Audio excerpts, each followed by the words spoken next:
Olá pessoal, tudo bem? Espero que todos estejam bem, aonde estiverem, escutando esse vídeo, em seus lares, seja onde for. Sempre é uma alegria poder estar aqui, compartilhar com vocês aquilo que a gente estuda, aquilo que a gente lê, que a gente escuta sobre a nossa doutrina espírita. E hoje a proposta é trazer para o estudo uma das bem-aventuranças que Jesus nos trouxe no Sermão da Montanha. Antes de iniciarmos, porém, vamos fazer nossa breve oração. Amados Espíritos de luz, nosso amado Jesus, nosso Mestre, nossa luz, a iluminar nosso caminho, que os nossos corações sejam abertos para as palavras, para o ensinamento que hoje se propõe.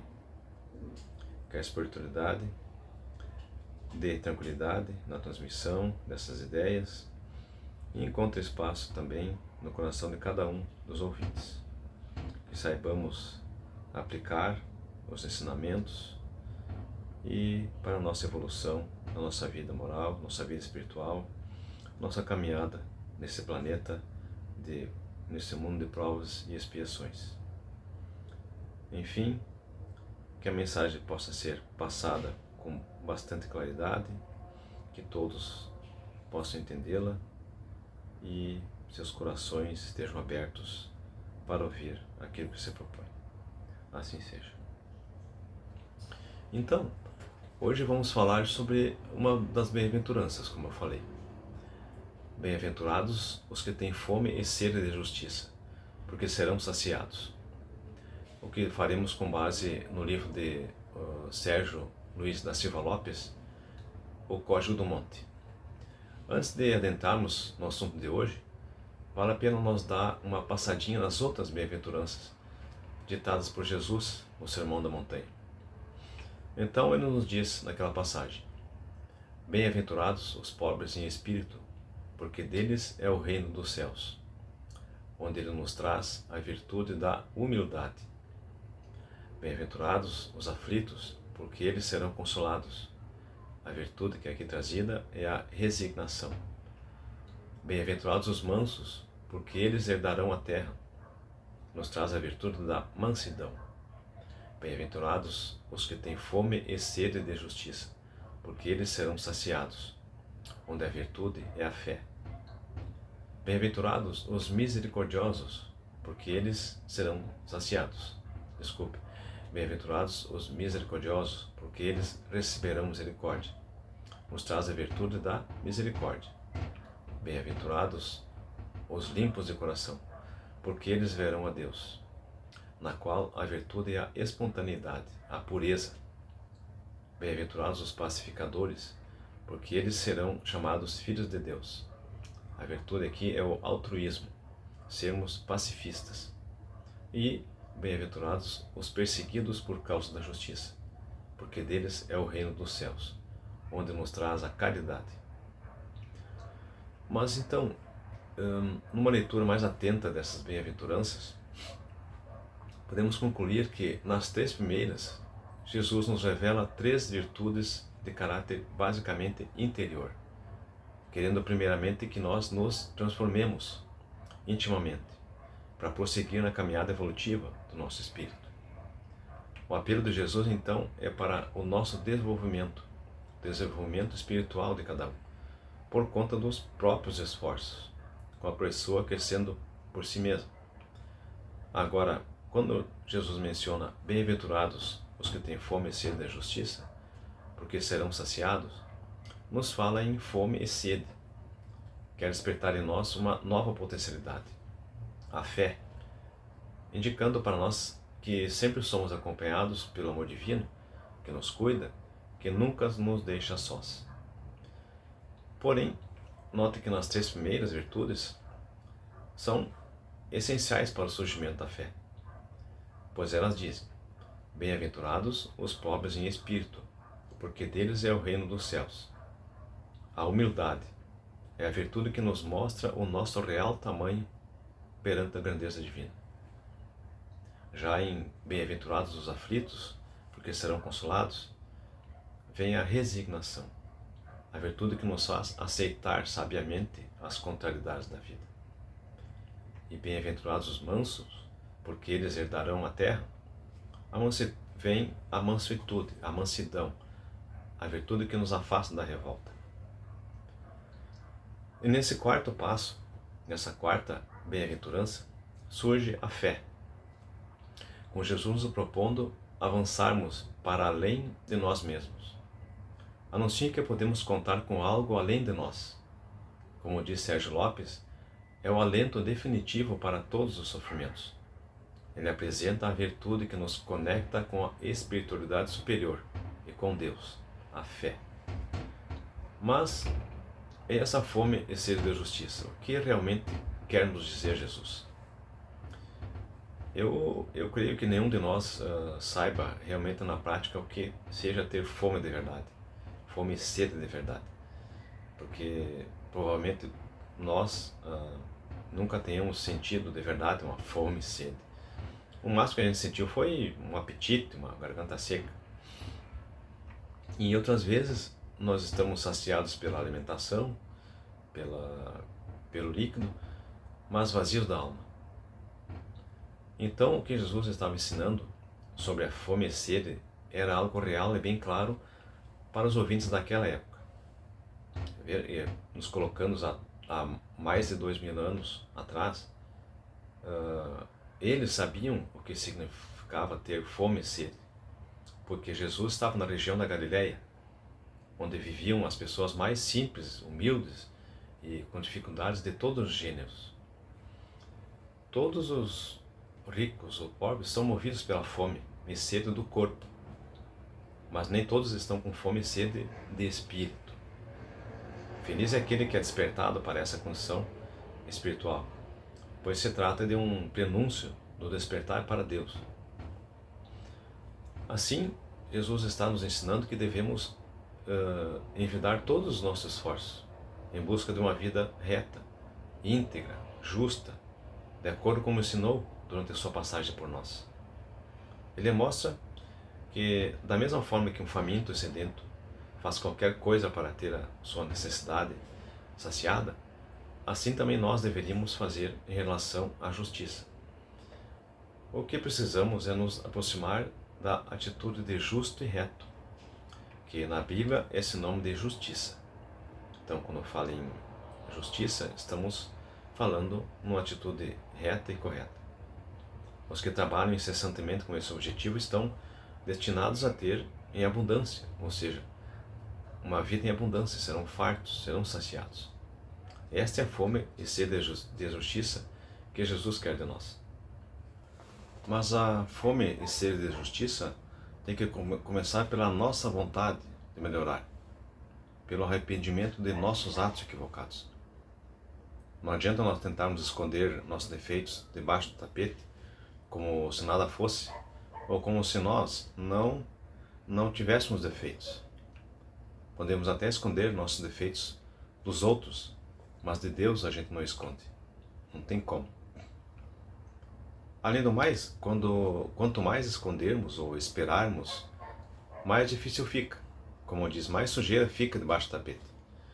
Então fica mais difícil modificar aquela atitude equivocada, consertando, reparando aquilo que fizemos errado. E por outro lado, quantas vezes nos sentimos injustiçados diariamente? Mas essa é a nossa justiça, a justiça humana, e não a justiça divina. E quando a gente acha que a justiça humana falha, nós queremos transferir essa fome e sede de justiça para Deus, confiante de que Ele fará o julgamento, agora, nessa existência, ou depois da morte. Mas no fundo, quem espera a aplicação da justiça divina está querendo que o outro seja, na verdade, punido. As pessoas querem um modelo de justiça divina que seja semelhante à justiça dos homens. E imagino que há uma ira celestial semelhante à dos homens. Só que não é assim. Assim, aos nossos olhos, quando nós colocamos Deus como juiz, e às vezes queremos que Ele decida sempre a nosso favor.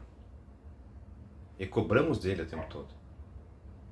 E mais, quando ficamos duvidando da justiça divina, quando acontecem tragédias ou catástrofes, perda de algum ente querido, passamos nós a ser os julgadores de Deus.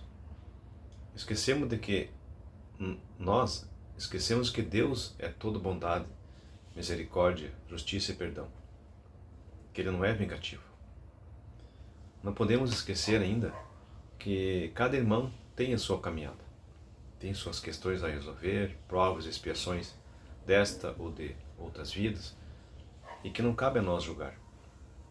Devemos cuidar de nós, julgar os nossos atos, conhecermos a nós mesmos. E importante salientar que também que a noção de justiça divina está dentro de nós, independentemente da religião. Assim nos afirmam os espíritos superiores ao responder na questão 621 no Livro dos Espíritos, que a questão diz o seguinte: onde está escrita a lei de Deus? Na consciência. Simples, na consciência. Não tem como fugir do nosso conhecimento. Se ainda não despertamos, uma hora certa ela desperta. E para despertá-la, precisamos nos conhecer melhor, enxergar o que trazemos lá no nosso íntimo, nossas qualidades e, sobretudo, nossos defeitos. E buscar a mudança, despertar para a mudança, para que possamos nos transformar em homens e mulheres de bem, e não apenas em homens e mulheres com bens. Todos nós passamos por esse processo de visita da fome e sede de justiça, como ponto necessário de mutação. E para isso, cada um tem o seu tempo. É da natureza do espírito, no momento de fome e sede de justiça, buscar Deus, aperfeiçoando-se continuamente.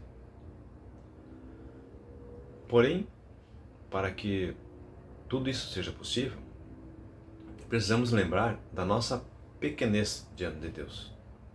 Devemos ter a humildade de reconhecer que precisamos de uma força além de nós e não ter medo de mudar nossas atitudes.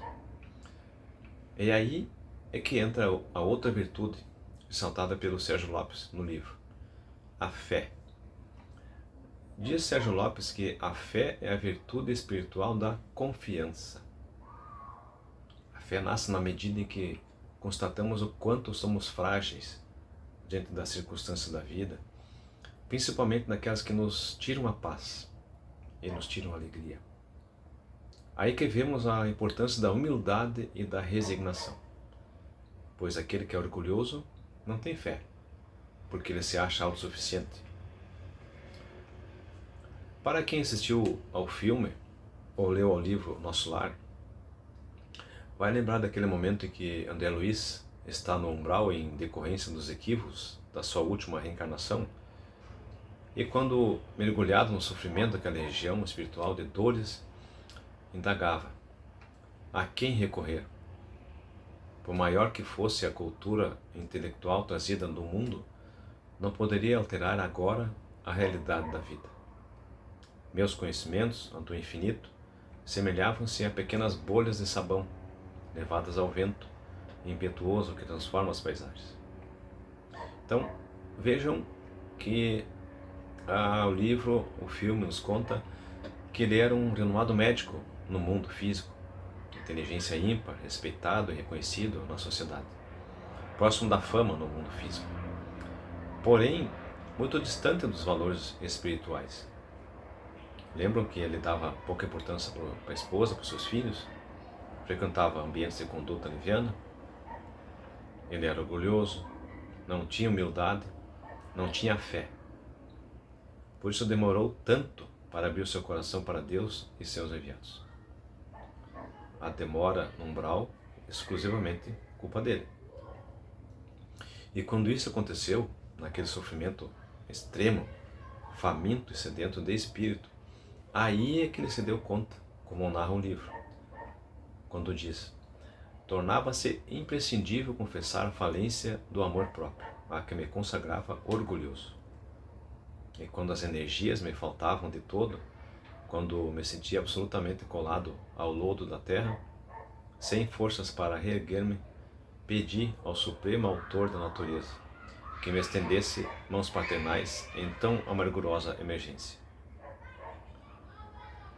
Depois de chorar muito e se concentrar em prece, ele notou que os espíritos superiores dele se aproximaram para tirá-lo do umbral. Então, vejam, pessoal, que isso se passou com o André Luiz no plano espiritual, acontece diariamente em nossas vidas, no plano físico. Quando nos lembramos de Deus em momentos difíceis, abre-se uma cortina espiritual no nosso campo vibratório. E os espíritos superiores conseguem ter acesso a nós, os benfeitores da espiritualidade. Embora a gente não consiga ver os espíritos superiores, como André Luiz, pois ele estava desencarnado, nós podemos senti-los, principalmente observando os acontecimentos posteriores no alívio das nossas dores. Uma oração pode não mudar os fatos, mas nos muda diante dos fatos. Também a oração não precisa e nem deve ser feita apenas nos momentos difíceis. Ela deve ser uma rotina em nossas vidas. Assim como sentimos fome, temos a necessidade de comer. E quando temos sede, é necessário beber. Então, para a fome do corpo, o alimento material. Para a sede física, a água. Mas e para o espírito? Como bem diz a bem-aventurança de hoje, bem-aventurados os que têm fome e sede de justiça, porque serão saciados. Tá, mas serão saciados como? Através da fé, mas na proporção do espaço íntimo que nós criamos no nosso ambiente mental para a manifestação de Deus. Não é nas dificuldades, nos infortúnios da vida, que a gente se sente pequeno e se agarra na fé? É difícil as pessoas buscarem as questões da alma, da espiritualidade, quando tudo está bem na vida.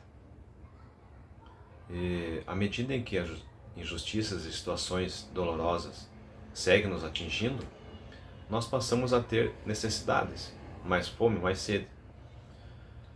Mas a boa notícia é que essas necessidades serão saciadas pela existência da dimensão espiritual que nos socorre. É esse o momento da descoberta da fé. Mas é muito fácil manter a fé quando tudo está bem, tudo está certo, tudo está sob controle. Quando oramos por algum objetivo e ele se realiza. Na verdade, Deus sempre atende às nossas orações, embora poucas vezes como queremos, mas sempre como é o melhor para nós. Devemos lembrar que Deus é o nosso Pai, mas um pai não atende a todos os pedidos de um filho, mas sim lhe concede aquilo que lhe vai ser útil para a sua evolução, aquilo que for o melhor para ele.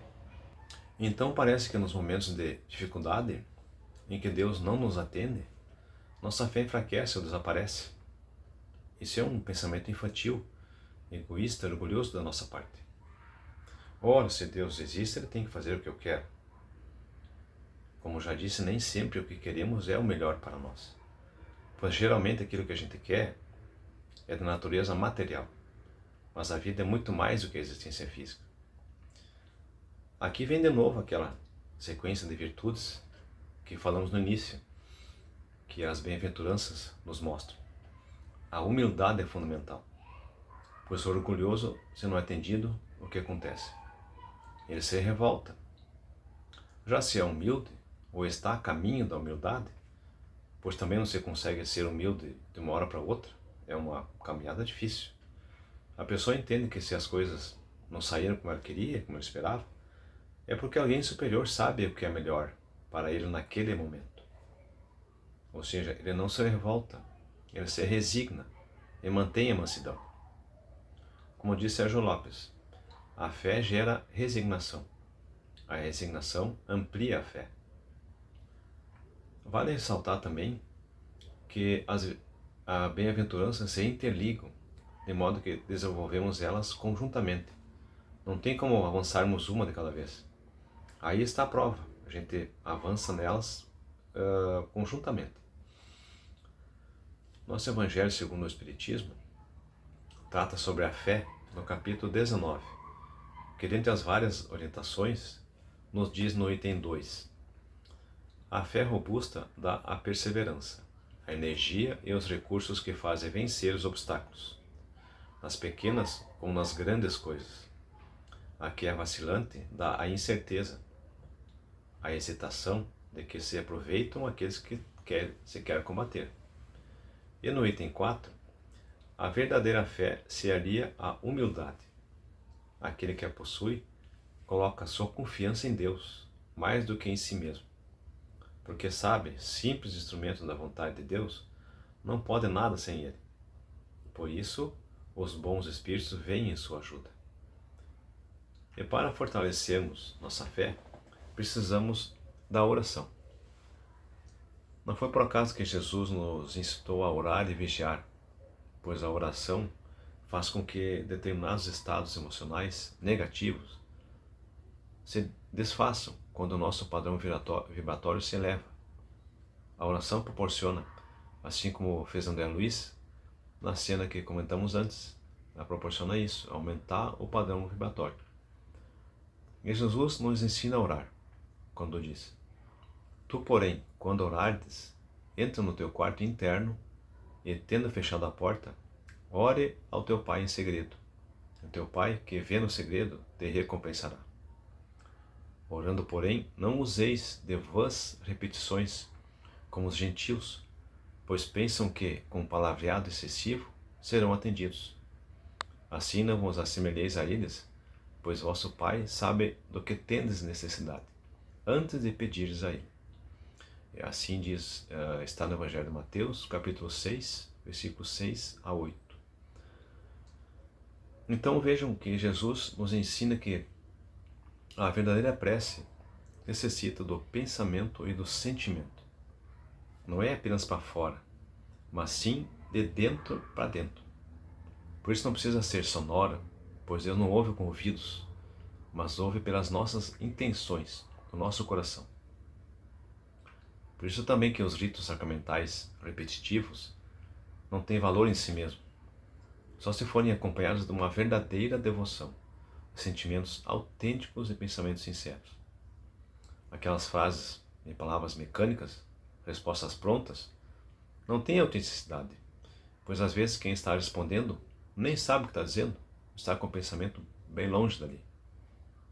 A orientação de Jesus para entrar no quarto interno e fechar a porta indica que no momento da oração é preciso fechar-nos os pensamentos às percepções exteriores e focar no universo interior, o único capaz de nos acessar a Deus. Assim, a oração necessita de silêncio, recolhimento, que nos ajudam a mergulhar no nosso íntimo e realmente orar. Podemos dizer então que essas são as qualidades da prece: orar em segredo, sem alarde, sem muitas palavras, mas que sejam sinceras e que venham do coração. O coração deve estar purificado, ou seja, Jesus pede que, se temos algo contra alguém, primeiro devemos perdoá-lo, para aí sim orar com o coração puro. E também orar com humildade, examinando nossos próprios defeitos. E também sobre a prece, o nosso Evangelho segundo o Espiritismo possui o capítulo 27, que trata inteiramente sobre esse tema. E no item 11 nos diz que pela prece o homem chama a si o concurso dos bons espíritos, que vem sustentá-los nas suas boas resoluções e inspirar-lhe bons pensamentos. Adquire assim a força moral necessária para vencer as dificuldades e reentrar no caminho reto se dele se afastou, assim como afastar de si os males que atrai por sua própria falta. Diz ainda o Evangelho no item 12 que a prece é recomendada por todos os espíritos. Renunciar à prece é desconhecer a bondade de Deus, é renunciar para si mesmo à sua assistência e para os outros ao bem que se lhes pode fazer. E por fim, o item 15 do Evangelho ressalta que o poder da prece está no pensamento. Ela não se prende às palavras, nem ao lugar, nem ao momento em que é feita. Pode-se, pois, orar em toda parte, qualquer hora, sozinho ou em comum. Mas a prece em comum é válida se todos aqueles que orarem estiverem associados de coração e a um mesmo pensamento, tendo o mesmo objetivo. Vale lembrar que a ciência tem demonstrado os benefícios da fé para a vida humana, independentemente de credo religioso, através das evidências contundentes que mostram nas pessoas que têm fé índices mais satisfatórios de saúde. Compete a nós, portanto, humildemente, reconhecer nosso real tamanho perante a grandeza divina, nos resignando com as dificuldades, mantendo a calma, a mansidão através da fé que podemos e devemos sempre alimentar com nossas orações mais sinceras e verdadeiras. Era isso que tínhamos para hoje. Eu agradeço a todos pela atenção, compreensão, a paciência e o incentivo. Se gostarem, deixem seu like lá no nosso canal, o canal da Associação Espírita Chico Xavier. Isso ajuda a manter o canal ativo. Se não gostarem também, deixem seu comentário para nosso aperfeiçoamento, evolução, pois estamos todos no mesmo barco. Enfim, irmãos, que a paz de Jesus permaneça em seus corações. E o nosso momento de encerramento, agradecemos a Deus por esse breve momento de nossa reflexão, ensinamento da doutrina espírita, doutrina consoladora, que nos conforta, nos dá forças para prosseguirmos na nossa caminhada evolutiva. Que os espíritos superiores nos amparem, que Jesus, através de seus espíritos mensageiros, possa adentrar em cada um dos lares em que estamos sendo assistidos, seja levado tudo aquilo que cada um mais necessita, sobretudo o amor, a fé, a resignação, a paciência e todas as virtudes que cada um de nós temos que evoluir e melhorar. Que a espiritualidade superior abençoe a todos e todos tenham um ótimo momento de repouso, de descanso, momento em que a gente usa para refletir e pensar sobre nossos atos. Assim seja.